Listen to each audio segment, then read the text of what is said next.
everybody. So I'm thrilled to welcome Pat Bennett, liturgist, scientist, hymn writer, and great friend into this conversation for Advent 2021. Pat, you're very welcome. Nice to see you. Thank you very much, Pádraig. It's lovely to be here, and I'm looking forward to having this conversation with you. Although for some reason I feel absurdly nervous. I don't know why, but anyway, I think it's good to be here, and I've so much enjoyed being part of this project. So it's really good to be able to talk about it with you, and to talk about this passage that we've chosen for this evening. So. I wonder if you could start, Pat, by telling us a little bit about some of the habits you notice in yourself when you're in conflict. Well, okay, I'm going to go with one good and one bad, because I think we all have good and bad habits, and I know that I do. So I think one good habit, which I am really trying to cultivate a lot more, is to take a breath, to give myself space when I'm in a situation of conflict or tension. And sometimes that's a physical breath, because it just stops you rushing on precipitously to the next thing. Sometimes it's a metaphorical breath. It's just a word to myself to say, pause, wait, stop, just breathe, just make a bit of space. Because one of the things I realise is that when we're in situations of conflict, tension, aggravation, however small or large it is, it's very easy to let the emotional drivers in the brain push you on. And sometimes you just need to, I suppose it's like taking your foot off the pedal, or putting your foot on the clutch or something, just for a moment to disconnect the emotional drive with the cognitive processing and what's coming out of your mouth. So taking a pause, and that's something I've not always been very good at, but it is something that I am trying to do more of. I think the bad habit that I have, and I suppose I've become more aware of it doing this project, is a tendency to constantly go over things, to rehearse a story to myself about what's happened, about what people have said, about what I'm thinking, and to just let that run on and on. And I think then what I notice is that there's a tendency for for accretions to occur. You start adding things to it, and then it becomes not perhaps a story of what happened, but the story of, well, it's always going to be the story of how you interpret what happened, but it becomes a story of what you think might have been behind something somebody said, what bit you wish you might have said, what you did say or didn't say, and it all builds up these layers of accretion, so that you then are telling yourself a story which is perhaps not really that closely related to reality, and then not really that helpful. Yeah. And I think it's something we all do.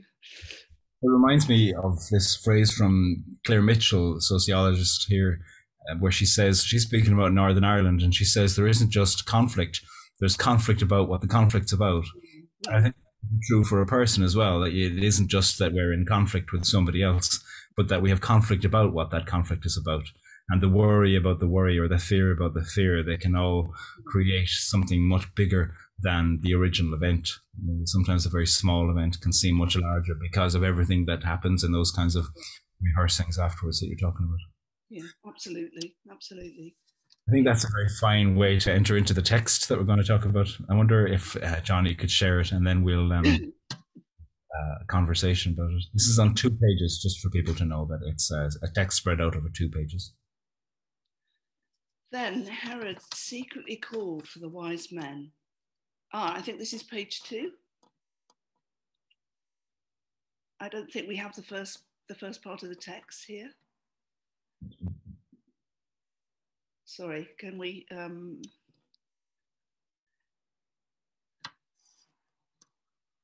me find out. I can share it.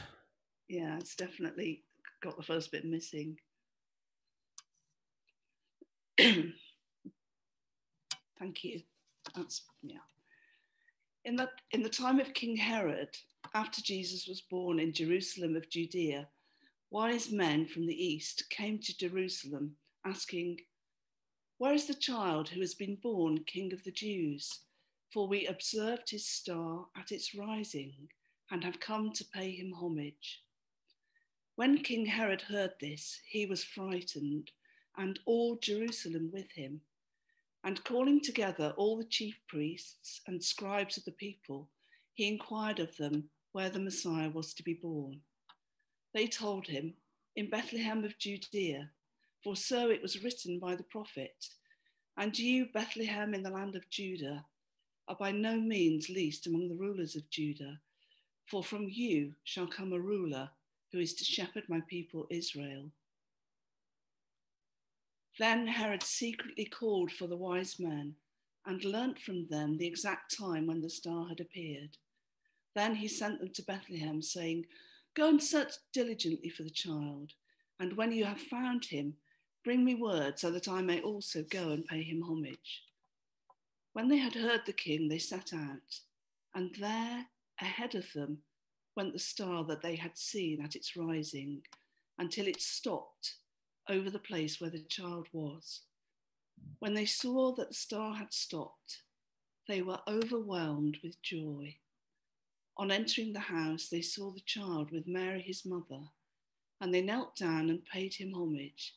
Then, opening their treasure chests, they offered him gifts of gold, frankincense, and myrrh. And having been warned in a dream not to return to Herod, they left for their own country by another road. Thanks, Pat. Two such powerful and short stories right by each other, one of terror and one of tenderness. I wonder if you'd be able to say a little bit about the first part there, that Herod text. What strikes you in that, Pat?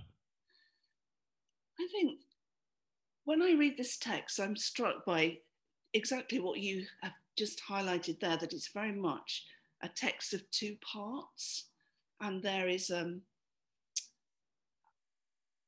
almost a kind of inverse relation pattern between the two of them. So in the first text, what you see is Herod progressively painting himself into a smaller and smaller space as he's driven by the fear that he feels when he hears this news. So, and Matthew has a really clever way of showing this, I think. He says, first of all, you've got the mention of all Jerusalem, and then there's Herod just with the scribes and a select group of advisors, and then he meets with just the wise men in secret. So you get this feeling of a progressive contraction of the space in which Herod is operating. And at the same time, you get this sensation of his escalating fear and anxiety. And he tries to, that drives him to try and control the situation, to manipulate what's happening. He tries to get hold of information and to manage the information. He gets hold of the wise men. He tries to direct them to do very specific things, which on the face of it appear to be quite benign, but which are really serving his agenda, which is totally driven by the anxiety and fear that he's feeling. And I think the thing that struck me when I read this was how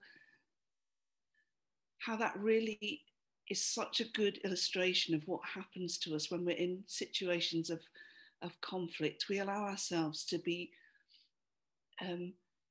trapped in situations which reduce our degrees of freedom for operating in creative ways. And we can let ourselves be trapped by all kinds of things, but often by the narratives we have about a certain situation. I mean, Herod's an interesting character. He's a very complex man and a complex mix of narratives. From his racially, he's an Arab. Religiously, he's Jewish. culturally he's Greek, politically he's Roman, Yeah. and all those things are boxing him in. And I think that that's often what happens with us. I've always been struck by the way, especially the way that you write about that, that he seems to, his fear makes him act in ever more enclosed ways. But actually, he has so much power that his fear also means he begins to enact terror, and that the person who is the most to be feared, because, he was standing over what we hear in Matthew's gospel as a genocide of these young children. The person who, from whom you have the most to fear, actually also is saying that they have much to fear too. He has his reputation to fear, and he's worried about being displaced. There's such questions to ask, therefore, about people in power who are saying that they have something to fear, and I'm curious about how you bring that out. You mean in this text? I think that's true, and we're just seeing that absolutely enacted in our politics at the minute, aren't we? That there are these different narratives going on which are pushing people into smaller and smaller spaces, and the smaller a space that you inhabit, the less possible it is to act creatively. Yeah. You just drive yourself down particular pathways where there's only one thing that you can do. And I was going to say, I think there's always, for me, there's an interesting contrast here with in year A of the lectionary, we get the parallel story of Joseph as well. So in Advent 4, you hear of Joseph in a very similar way. He's confronted with something which produces these great emotional responses. I mean, Matthew doesn't spell them out, but we can imagine how he must have felt when Mary tells him she's pregnant. Yeah. And yet what you see in in Joseph is that he is able to step back from that fear, in his case, that emotional anxiety or anger or whatever it is. He's able to step back. And if you look at the text, Matthew shows us that Joseph reflects, he takes time to think, he takes time to plan, and he comes up with a course of action which is much more expansive, has more expansive possibilities. And Matthew seems to do that a lot in these texts by placing a person who kind of turns their fear into terror, as well as a person who turns their fear into an opportunity to reflect and to learn from it. And you bring that out really strongly in the way that you write about the Magi, and as the kind of counterbalance almost to Herod. Could you say a little bit about the Magi?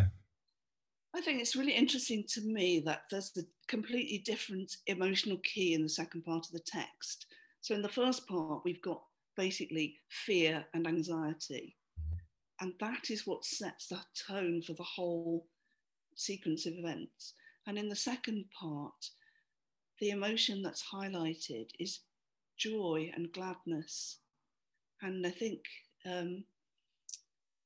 with that, and with the way Matthew tells the second part of the story, you see in these contrasts a completely different way of operating. So whereas with Herod, we've seen he tries to take control of the narrative. When we see the story of the wise men, they simply follow the star. Off they go and they follow it, and they are just content to do that. And then when it stops, then they're full of joy and they go into the house. And then you get this great expansive moment where not only they open up the things they bought, and you get the sense of them opening the treasure chest and showing what's in there, but also the things themselves that are mentioned also have a whole story encoded in them, which is another layer of expansion and generosity in the text itself. So you've just got this wonderful feeling of everything opening up. And with that, I think all sorts of senses of possibility opens up. And I think it's interesting that at the end, Matthew says they went home by another way, which we often tend to read in quite a concrete way. Well, they didn't go back to Herod.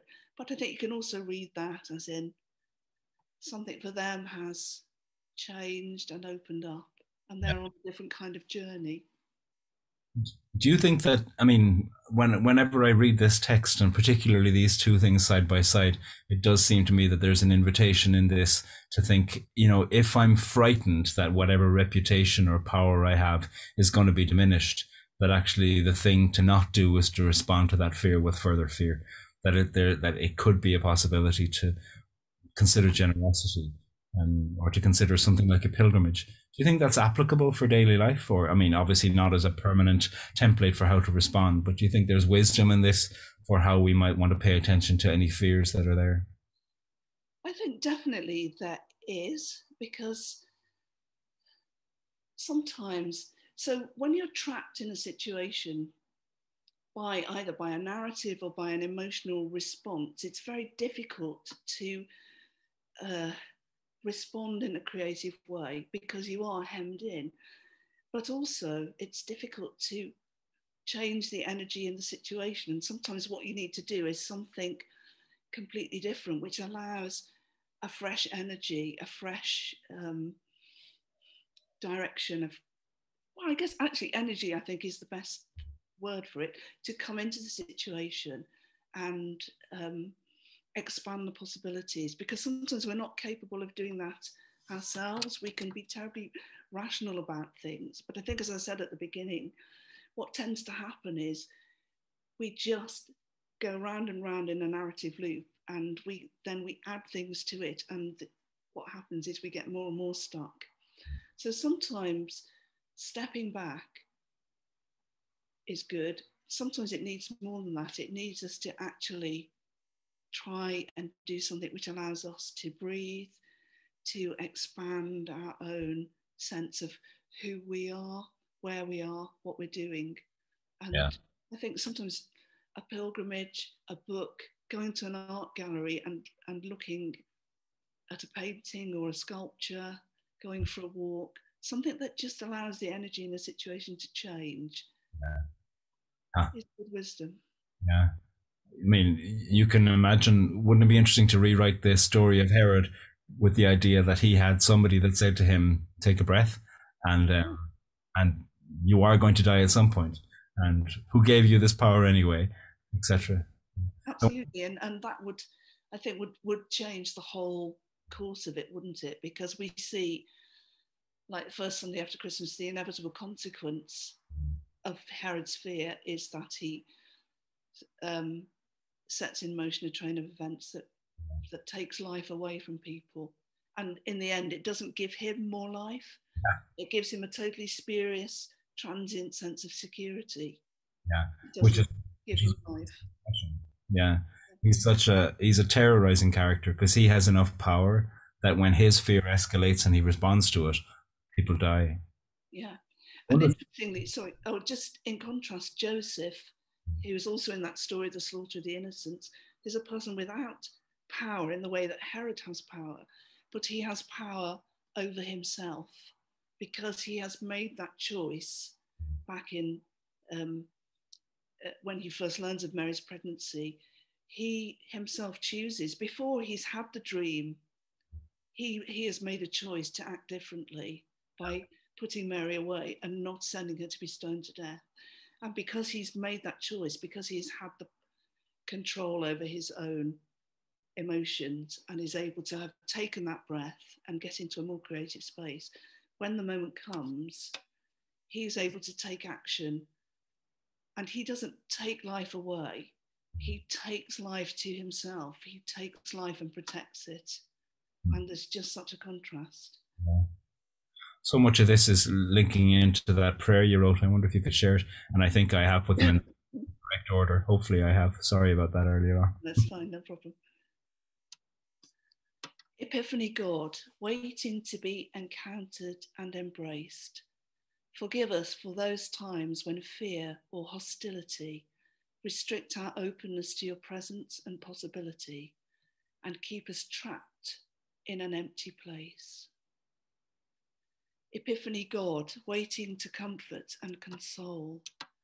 Forgive us for those moments when fear or hostility restrict our openness to your presence and possibility and keep us trapped in an unhealed place. Epiphany God, waiting to challenge and transform. Forgive us for those occasions when fear or hostility restrict our openness to your presence and possibility and keep us trapped in a barren place. Epiphany God, bright morning star, waiting to enrich and enlarge us. May we know your presence with us now, and in opening ourselves to embrace its possibilities, find new places to inhabit and different ways by which to journey onwards. I'm so moved in that prayer, Pat, that there's so much attention given to a prayer that concerns itself with the enacting of fear and hostility. And that it isn't about, look at all those enemies outside. It's a prayer of reflection, almost a confession, really. Looking for a way to confess that in ourselves and to be more attentive to it. Why was this the area that you were drawn to write this prayer about? I think because it is to ourselves that we need to give attention, because it is our own anxiety, our own fear, our own narratives, whether that's our narrative about someone else or about a situation, our fear of another person. That is what inhibits and impedes us. It's not necessarily the actions of someone else. It's not necessarily the words of someone else. It is our own fear that stops us from attending to, in this case, the presence that's there waiting to heal us, waiting to challenge us, waiting to show us something different.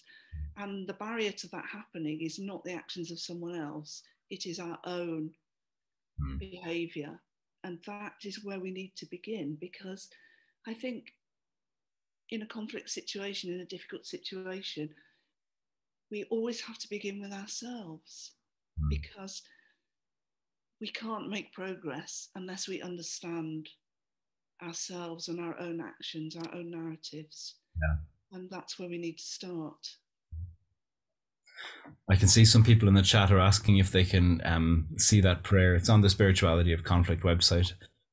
And also it's in the book, which we'll talk about in a while. No, it's not in the book, I don't think. Oh, is it in the book? No, Epiphany's not. Volume 2. Volume 2. It will be in the book. Okay, good to know. But we'll put up the link towards the end of where it is on the Spirituality of Conflict website. And we'll talk a little bit about the book in a while. But Pat, I really did want to have a little bit of an opportunity to talk to you about your work in science and religion. And I know you'll bring all kinds of subtleties to this. And I will say that I'm a poet, not a scientist. So I am fully aware that my vocabulary is so limited within the context of this. Often science and religion are spoken of as if they're kind of monolithic things in conflict with each other. And I know that this is something that you will bring a lot of wisdom about. Could you speak to us a little bit about your work in science and religion, and your work as a scientist and as a theologian, and share some of your interests in that? Well, I think actually you've touched on a really important thing, Pádraig, in what you've said, which is a really good thing to bear in mind with when we talk about science, religion, conflict. Neither science nor religion are undifferentiated monoliths. They're both very complex fields of endeavour and human experience. And I think it's really important. Sometimes we get trapped into thinking there is a conflict between science and religion, and that's because science works in the key of knowledge and religion works in the key of mystery, or because science asks how and religion asks why. And I think all those kind of very binary divisions are really unhelpful, because all debate between science and religion has to be contextualized, and at different times and in different conversations, people are bringing different agendas into those conversations, and one has to be mindful of that. So I think that's the first thing I would say. And even historically, we get told a history that says, oh, Galileo, the church in conflict with science, impeding the new science when it arose. And actually, that's all very much more complex as well. It's often there are debates between old science and new science, between different power groups and so on. So it kind of that there's no arguments within religion. It's just that religion is against science, and that there's no arguments within science. The science is just with science. So that's not the case. That's not the case at all. No, it's much more complicated and complex. And I think it's complex because knowledge is complex, and we tend to think about knowledge as, or we're very much encouraged to think about knowledge as facts, provable facts. That's what knowledge is. And actually, knowledge is a much more complicated, complex, textured affair. So I think for me, debates between science and religion will always be quite sterile when they are focused on something like causality. And by that I mean when they're on things like creation versus evolution. In other words, a kind of mechanism, how does something happen? Or how does God work in the world? So you'll see everything from arguments, well, does it happen at the level of quantum foam? Or does God just arbitrarily break the laws of nature?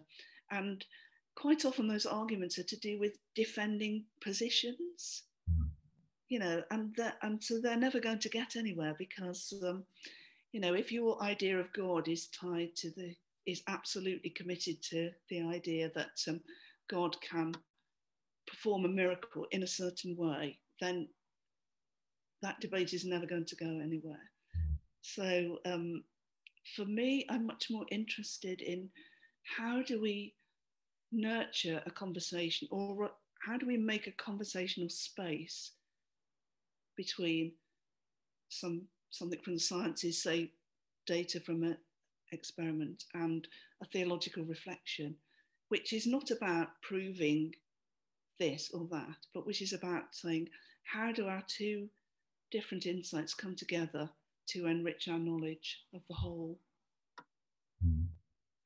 What was some of your research, Pat, when you were particularly writing academically in theology and science? Well, I was very interested in, my philosophical interest was how do we make that debate happen? But my actual interest in a topic to explore was, how does our experience of relational connection affect our immune and endocrine function? Wow. So, and that's something which, there's plenty of data from epidemiological studies, which are studies of disease in population, to show that people who have richer social connections, so that's either numerically richer or experientially richer, have better health outcomes. And it's intriguing as, why is that the case? Well, obviously that too is a complex thing. There are lots of factors at play. But I was really interested in some data which suggested that the way we experience a connection with someone might directly affect how our immune system functions. But it's not something you can prove with an experiment. Yeah. So I was interested in looking at data, but also looking at theological wisdoms about relational connection and seeing whether a conversation could happen, which could build a case. Yeah. I happen to know, Pat, because you told me once, maybe over a whiskey, that you used the word psychoneuroimmunology in a hymn-like song did you reduce your PhD thesis into a song? Could you render for us a little verse so that we could hear the word psychoneuroimmunology being sung? I think this might be a world first on Zoom. Okay. Well, it's true, actually. I did reduce my PhD to a couple of hymns because I wanted to have an easy way of remembering what I'd actually said in rather a large number of words. So this was the ultimate exercise in condensation. So yes, I don't know if people even know what psychoneuroimmunology is, but it's basically looking at how what goes on in our brain and our experience affects how our immune system functions. So would you like me to sing it? Sing us the verse with psychoneurology. Okay. So this is to the tune Alleluia. People will know the hymn Alleluia, sing to Jesus, perhaps. So, psychoneuroimmunology, we all need thy guiding hand, weaving brain and nerve and hormone into one united strand. For we face a perilous journey, full of trials, snares and woes, and we need combined protection to ward off life's myriad blows. It goes on to say, then from brain, adrenal, thymus, spreading outwards through the blood, hormone, cytokine and white cell coursing like a mighty flood. So it's a piece of frivolity for sure. You need a lot of thinking to be so. Yeah, that is wonderful, Pat. But actually, underneath it all, there's an important point for me, which is that the way we experience relational connection, and I guess in a way this goes back to the story we looked at, the way we experience people relating to us has effects on us. It has effects on how our brain works, it has effects on how our health is, and so on. And that's something which is a wisdom that can come from bringing together wisdoms from different disciplines. Yeah, I'm just struck with how Herod had only, it seems, expectation of threat, whereas the Magi had this extraordinary expectation that somehow they would find hospitality. Yeah. There's a way within which, not that that has anything to do with psychoneuroimmunology, but that it does have something to do with what the disposition about your relationality can be. Yeah, well, and I think hospitality is a key word. And I think that does have something to do with psychoneuroimmunology, because I think it's hospitality. And by that, I don't just mean the physical hospitality of opening your home to someone, but if you like, relational hospitality. How do we make space in our own consciousness, in our own experiential, our own incarnated living, to hear, to see, to receive the message of another person, even if that person is someone we might think this person's dangerous or an enemy. We have to be able to make some space if we're going to establish a relationship with them. Yeah. And the thing about Herod is that his own noise is so loud, the noise of his fear, that he can't hear anything else. So it's how do we quieten our own noise so that we can receive another into our space. Yeah. You have, over the last year, really been editing this book, What Were You Arguing About Along the Way, which is a collection of reflections on the Gospels through the lens of conflict. And each text has a reflection, and then it also has a prayer. Johnny, would you be able to show the picture of it? That people can see it if they... There we are. Edited by Pat Bennett. That is an extraordinary labour of love, Pat. And I wonder if you'd be able to share a little bit, Pat, about your experience in editing all of those readings to put it together. What was it that you noticed as you spent such an intense time of thinking about the Gospels and conflict? I think one of the things that really stood out to me, especially as I read all the texts together, was the very different ways people approach the text. So in the Spirituality of Conflict project, we have a number of writers and we all come from quite different backgrounds. So for example, I think I might be unique in the project as being a person who has no background at all in conflict studies, conflict mediation, conflict training. It's just not my background. Whereas other people are experienced conflict mediators. There are people who have been involved in parish ministry and parish mediation and so on. And I think as I read all the texts, I was really struck by the fact that people come to the text from such different positions, to say the one in which I would approach it, and yet they bring out of it a wisdom, an insight, a useful thing which has helped me to reflect myself on my own praxis, my own approaches to conflict. And I think that for me, that was one of the most striking things. I thought, I wouldn't have thought about this, or I wouldn't have written like this, and yet here is wisdom coming to me from these texts because of the way another person has looked at it. Oh, interesting. There's something about finding the confidence, I think, to read a text with the story of your own life, which isn't to reduce it to a singular meaning, but it is to bring your own meaning-making faculty into conversation with the text. And to have done that for so specifically in our group for the last 6 years now, or 5 years, where we're continually asking what wisdom does this share about conflict, that has been a really interesting focus. And I've always noticed that you pay huge amounts of attention in the text to the particular words within the text. Could you share a little bit about your interest in that? You have such a knowledge and an exploration of etymology, whether in English or in Greek, and that often seems to be a way that you open up a door in the text.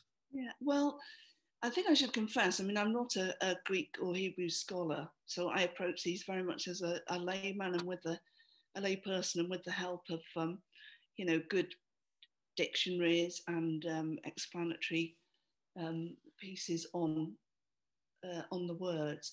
But to me, I think there's something here about the hospitality, about hospitality of a text as a whole, which I'll come back to in a minute, but also the expansiveness of language. We sometimes tend to be very concrete in the way we think about words. A word means this, or it means that. And one of the things that writing hymns and writing liturgies does is you realise that words actually don't work just as a definition or as a concretising thing, but they're actually doorways. And a word, to me, can open up a whole room of possibility. So I think looking at the words and realising that words don't necessarily mean what we think they mean, or what we are habituated to think that they mean, is actually really expansive, because then it's almost like the TARDIS, you go through a little door, and then on the other side, there's absolutely this whole new world to explore. And I think words are like that, and we need to pay attention to them, and especially in a conflict situation as well, because what we say and what we mean might not always marry up. So attention to words is important. Yeah. I can hear you say so often that what we're looking for is an expansive imagination, but during a time when the experience is constricting. That's such a difficult thing. I just want to say to folks, we're about to have some Q&A, and so you might want to put some questions in the chat. You're also very welcome to click on the raise your hand function down there in the bottom right hand side of your screen, and we'll unmute you and bring you in for that. Just to let you know, if you are going to click on the raise your hand function, you will be giving your consent to be recorded, because we'll be putting this up on YouTube next week. So you might prefer to just type your question into the text. But that just as one question to ask, what is it that helps you create some of that kind of expansiveness during a time of constriction? You mentioned maybe a walk or a breath, or, doing something that allows the energy or the imagination to change. Do you find that there's people too who help you? Like, are there people that I can phone them and they'll help me open it up? Or for sure. Yeah, definitely conversations really helps. And sometimes sharing a conversation over something like an image or a text. So, last Advent when we looked at some poems together, and I found those conversations really expansive, because you hear something that you think, I didn't see that. And then you take that reflection back and shine its light on what you thought. And then all of a sudden, another door open. So I think conversation for me has been a great way of expanding my horizons. And the conversations I've had through this particular project, the Spirituality of Conflict project, has really done that.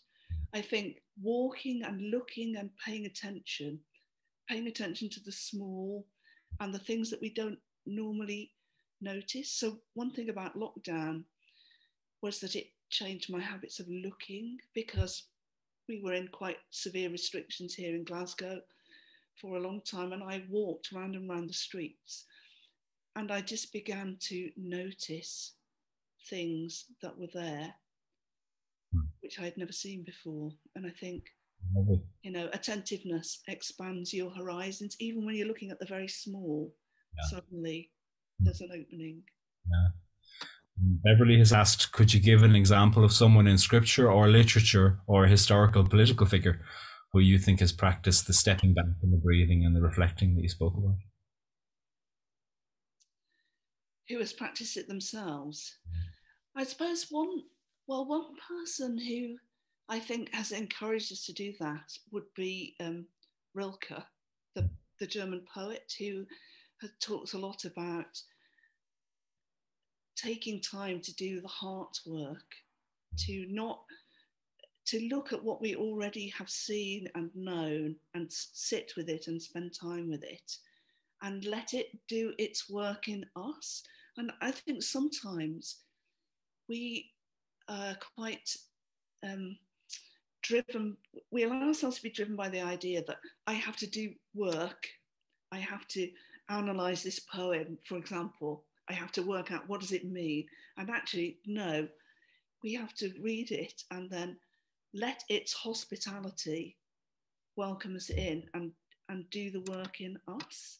And I think the Bible texts are the biblical texts are the same. They have that hospitality that allows you to come in and just sit, and they do their work in you. It's not so much something that we do. I don't know if that makes sense. It maybe sounds a bit abstract, but sometimes just sitting. Oh, I'm really glad you mentioned Rilke. I think you know, you had suggested last year that you and I could read through Mark Burrows' translation of some of Rilke's poems. The book we read was Prayers of a Young Poet, and the translator is Mark Burrows. It's with Pádraig Press. Prayers of a Young Poet, translated by Mark Burrows. It's Rilke poems, and there's a beautiful introduction to who Rilke was and some of the energies of his life. And yeah, he found a way not just to see the beautiful, but I am always struck that he also saw the menacing, but he could attend to that with spirit.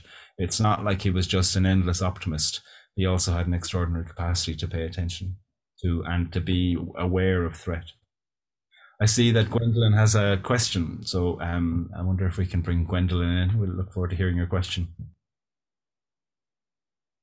And Johnny's going to invite you to unmute, Gwendolyn.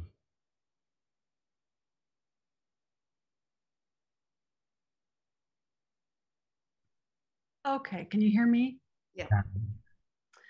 Lovely dialogue, by the way. Wonderful questions, Pádraig and Pat. Just so enjoyed your prayer. So science and spirituality are seemingly opposite. And if they were a Venn diagram, what kind of beauty do you see personally, Pat, in that wise space, that synthesization where the two spheres overlap? Because scientists check the facts and faith exists because of the lack of facts. And there are some people just naturally check the facts, and some people are naturally inclined toward faith. And what is in that beautiful wise space, that synthesization for you? I think one of the things for me is that religion, theology, tells us a lot about people. We tend to think theology is about God. It's about telling us about God. But actually, if you look at the scriptures, and not just the Christian scriptures, but from all religions, what they tell you about is people.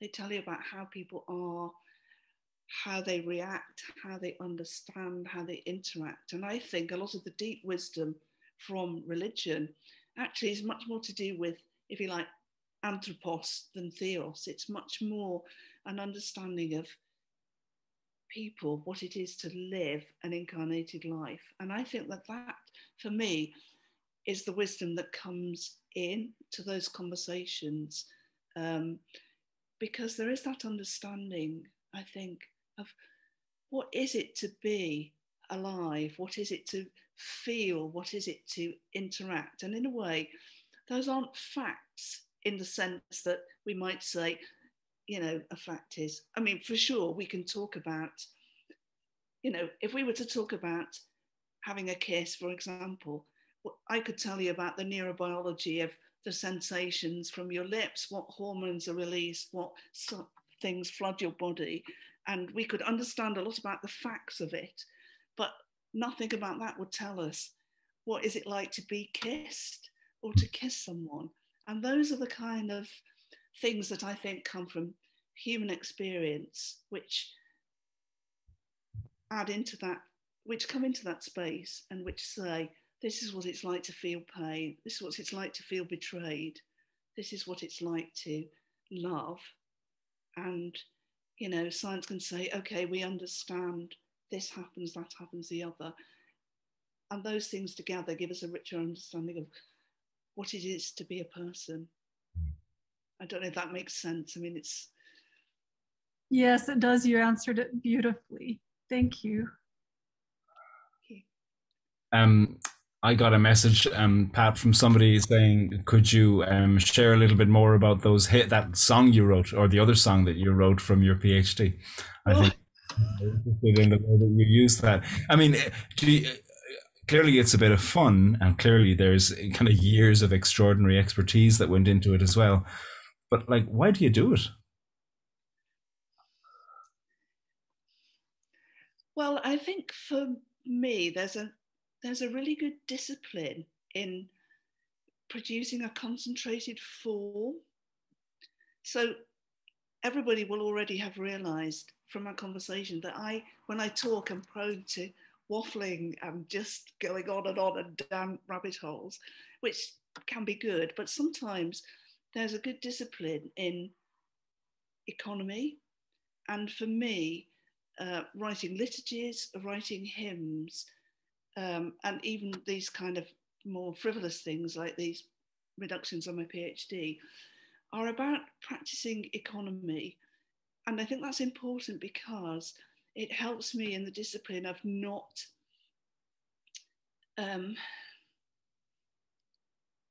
of understanding that things aren't fixed. You can't fix a meaning. If you want to write a hymn that people can use, you have to use language in a way that people can find in it a finger hold, a toe hold to get some traction. They can enter it from wherever they are. And if you make things too concrete, then that stops people coming in. So what you want is an expansive text. But for me, the discipline of making a concentrated piece, it makes me think, what are the key things that I would want people to be able to not learn or know, but what are the things I want to invite people into? What are the spaces I want to open up for people? So for me, a good hymn is one that opens up a space, a hospitable space that someone can come into and find themselves held or find themselves challenged or find themselves nurtured, whatever it is they're needing at that moment. A good hymn is not something that spells out a concrete doctrine. Who needs that? I mean, you know, it doesn't, well, for me, it doesn't work like that.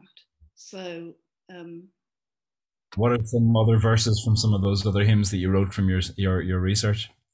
Well, I've looked it up. I can, so the other hymn I wrote another hymn to the tune Monkland, which would be Letters with a Gladsome Mind, if people know that. And it's partly because there was just a pure pleasure in the fact that psychoneuroimmunology has enough syllables to fit a complete line of music. So you could have psychoneuroimmunology, which really pleases me. But for me, this was a way of explaining to people what my thesis was about. So psychoneuroimmunology, lost are those who know not thee, who the human course would stay, needs thy power every day. As we walk down Darwin's road with its allostatic load, you, the heart and mind combine to bring forth the cytokine. So cytokines are immunological molecules in the blood which do all sorts of clever things. So this then runs its course with joy, summoning to its employ cell and hormone, which both strive to ensure that we survive. But the serpent here has struck, and they sometimes run amok. When they spurn your guiding light, we feel inflammation's bite. So we pray, do not abate to your great power to integrate. HPA, that's the hypothalamic pituitary axis. HPA to do its stuff, not too much, but still enough. And that's really a reference to the fact that inflammatory responses can be a really good thing. We need them in an acute situation. You need a good immune response to fight off infection, to heal a wound. If you get too much of it, it starts having damaging effects. Yeah. And, you know, that's the thing with the relational connection in the end. If we have bad experiences of relational connection, it tips some of these balances and we get too much response too quickly. We respond too quickly at too low a level of stimulus. We flood our system with things which in the end are detrimental and not helpful. And I guess in a way, that's really also what I've been saying about some of these things to do with conflict. You know, the more we understand about the processes, the less likely we are to be forced into these reactions that ultimately don't help the situation. Yeah. Did you ever have the experience of at any scientific conferences of sharing some of your songs? No, I never did. Probably everyone heaves a sigh of relief at that, but no, because somebody just sent me a message asking, you know, because sometimes data can seem like it's heartless. I don't know that that's always the case, but it can seem like that. And so people are saying, how do you combine mind and heart, you know, in situations where you might be in a setting where it's fairly dry? I remember once giving a paper about Emily Dickinson. I think you were there, and you can sing lots of Emily Dickinson songs to a very basic tune as well. And everybody sang a kind of a devastating song about funeral and the end of the heart to a very uplifting tune at an Emily Dickinson conference, which was a bit of fun. But how do you find ways to hold these serious questions of data and science and exploration together with the hospitality of the heart? I think, do you know, it probably comes back at the end to not being fearful about it. And because I think I'm not, with either my scientific interests or my theological ones, I am not going into that feeling the most important thing is that I have to defend a position. You know, I'm going to plant my flag on this hill and I'm going to defend it. I'm not interested in that. And because that fear is not there, then I think it brings a completely different thing to saying, what's the conversation we can have? Because actually, my interest is not in proving to you that God exists. My interest is in how can what I know from the wisdom of my tradition be in a useful conversation with this scientific data, and from that, how can we learn something which might then help us to live better or more healthily? So I think that's one thing, and I think to see as well different wisdoms and different knowledges as a gift. And again, I think it goes back to the story of the Magi. They open up these things, and encoded in each of those treasures they open, there's a whole wealth of history, mythology, theology, stories, legends, all sorts of things that are there, which you have to open the box to see, and then you have to be not afraid to delve in and explore them. And I think for me, there's always, I always go back to one of my favourite quotes from one of Ursula Le Guin's novels. And one of the, so this is for people who know the Earthsea Chronicles. In the third book, one of the characters offers another character a choice, and he says, if, in effect, you could go home and be safe in your, you could go back to Enland and be safe, or you can take an unsafe voyage to an unknown end. And I think for me, taking the unsafe voyage to the unknown end is always a risk worth taking. So in the end, it may rob me of something, possibly, I don't know, but it also opens up whole new treasure chests for me to explore. Well, what a way to finish, by you talking about, all of these repositories of human knowledge being gifts, and then to see where they take us, rather than kind of being defensive or fearful about where it would take. Thank you so very much, Pat, for all that you've done and sharing so generously today, and sharing with great hospitality, and also all the work that you did in the putting together of that book. It's a huge gift for anybody who gets a hold of it. Well, it was a pleasure to do. It was a privilege to do. Well, thank you so much. We are coming to the end of our fourth of 4 sessions looking at conflict and the Gospels for Advent 2021. It's been lovely to gather with you virtually as we've gathered over these last 4 weeks. I want to thank Johnny Clark, who's the Programme Manager for Public Theology at Corrymeela, and everybody at Corrymeela who has been supporting this. I also want to thank Alex Wemberley, Ruth Harvey, Janet Foggy, and Pat Bennett, our guest tonight, for these last weeks. They're all available on the Corrymeela YouTube channel, and this one will be up in a few days. I want to thank our donors too. There's been a bunch of donors who have very kindly given towards this project. You can see there the Trench Trust, the Church of Scotland, the Corrymeela Community, Iona, Place for Hope, Holy Island Parish, Irish School of Ecumenics, St. Michael's House at Coventry Cathedral, and the British Methodists. All of those groups have given to the Spirituality of Conflict project, from which all of this has come. And then finally, I want to thank everybody in the audience who has been here so kindly over these last 4 weeks. Thank you for coming. Thank you for listening, for the messages you've sent in advance, the questions that you've offered. It's been a lovely thing to be in community with you over these last few weeks in conversation. And we look forward to seeing you again. Corrymeela has a public theology newsletter. We'll send everybody a link to the YouTube channel and where you can buy the book. And during that, in that email as well, we'll invite you, if you wish, to sign up for the Corrymeela Public Theology newsletter, where you'd be able to get upcoming information about what we'll be doing for Lent and any other events that we're doing online as well. So that's it for this Advent. We wish all of you a very, very peaceful and safe and calm and friend-filled and family-filled Christmas time. And we'll look forward to being in touch with you in 2022. All the best for the new year. And thanks very much again, everybody.